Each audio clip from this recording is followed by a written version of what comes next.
Well, hello everybody, I'm Jack and this is Raw Tropical Living. Thanks for joining me today. Hope you're having a nice weekend wherever you are in the world. We've warmed up a little bit, which is a nice change. Actually, it's not the weekend. This is Friday when I'm shooting this video. Just walked in from the gym and I'm about to run out and do a couple other errands. Haven't gotten a lot done today, but there was a lot going on. Trying to organize some stuff. As I mentioned in that last video, I got accepted to where I can sell shirts on Amazon now, so I'm kind of splitting my focus, splitting my attention. I've got meetings, doing some consulting with some people that are experts on that kind of stuff, so staying busy here, and I'm going to keep it up over the weekend. Anyhow, the talk today is about living by natural law. I do videos every day, so if you're not already subscribed to my channel, I'd appreciate if you'd hit that subscribe button now. Then click on the little bell and check send notifications so you'll stay subscribed to the channel. Another reading by Dr. Wayne Dyer from his book, Living the Wisdom of the Tao. Change your thoughts, change your life. I've done a number of readings from here, and as there's just no rhyme or reason, you know, a lot of times I'll come up with these weekend talks early in the week.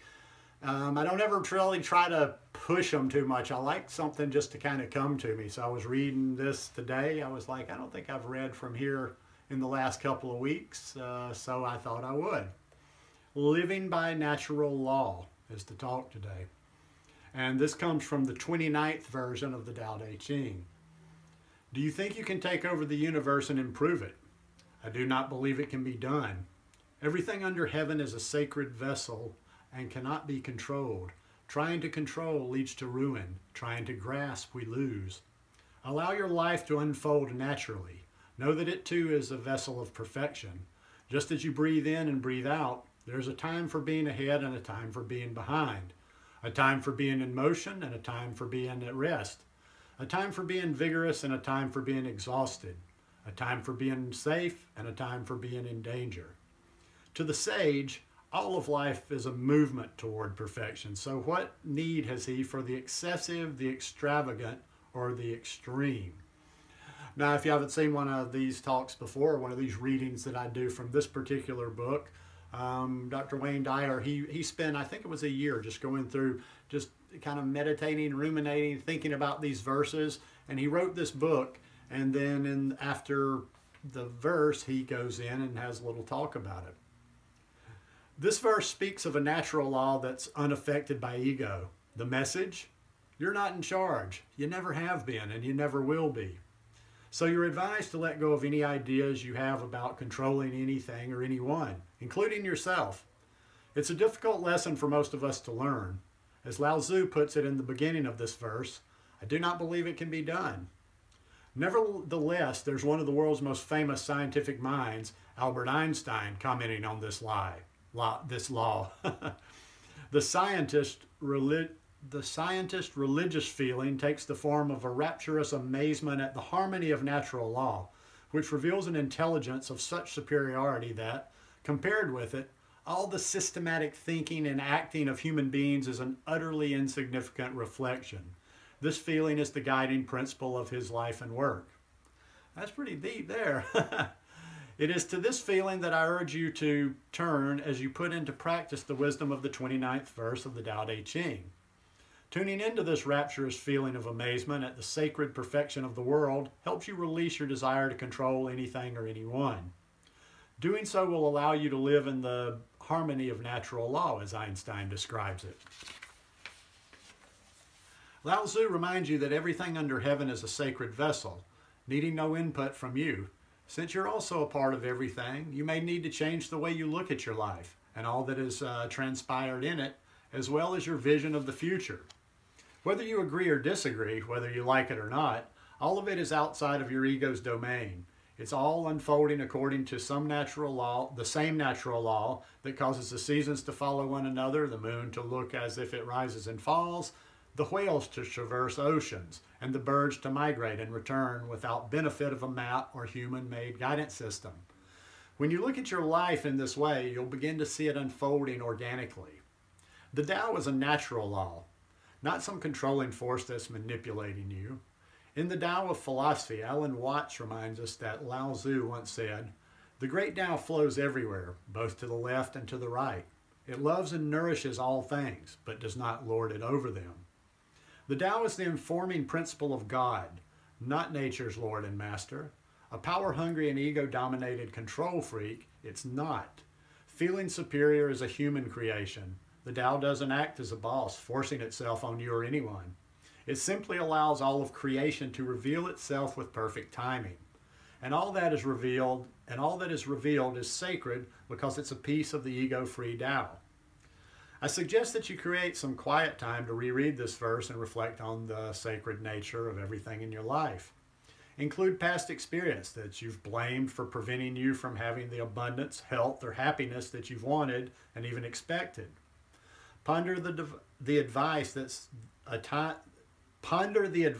there's a time for it all, just as you must breathe in to breathe out.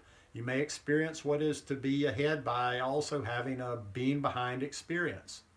All of those times that you felt betrayed, abandoned, abused, frightened, anxious, or incomplete, they all came about according to a natural law that also led you to feel cared for, protected, loved, comforted, and whole. There's a time for everything, including what you're experiencing today. Begin recognizing that every moment of your life is in accordance with the divine Tao. By doing so, you'll shift from judgment and perhaps anger to gratefulness for being able to feel both exhausted and rested, scared and safe, unloved and cared for. All of it is part of the natural law. Your ego mind tries to protect you from pain by insisting that you can learn to eliminate some aspects of your life. However, the sage within you desires to be more harmonious with the perfection of the Tao. How do you allow this? Lao Tzu urges you to avoid the extremes, the excesses, and the extravagant, and know that all is unfolding perfectly, even if your thoughts tell you that it's imperfect. Those thoughts must also have their own time and in the natural flow. They'll be replaced by new ones, which will show up on time as well. Here's what I believe this verse from Lao Tzu offers you from its 2,500-year-old perspective. I think my heater's about to come on, so I'll try to talk a little bit louder. We're getting pretty close. Giving up need to control. Begin a conscious program of surrendering and allowing your world and everyone in it to do as they are ordained to do. Surrendering is a mental process. It involves taking a split second to stop yourself in your mode of judgment or frustration and have a brief talk with yourself on the spot.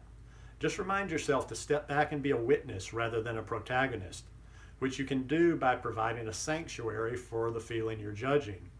Invite divine natural order in by simply allowing that you're experiencing to go forward without criticism or control. In this way, you move to the center. Think of the need to control as a signal to allow the Tao to flow freely through your life. At first, your ego mind may loudly scoff at the idea of the Tao being responsible for the perfect unfolding of everything. It's up to you to recognize that your belief that ego can control life is an illusion. That might sum it all up right there. It's up to you to recognize that your belief that ego can control life is an illusion.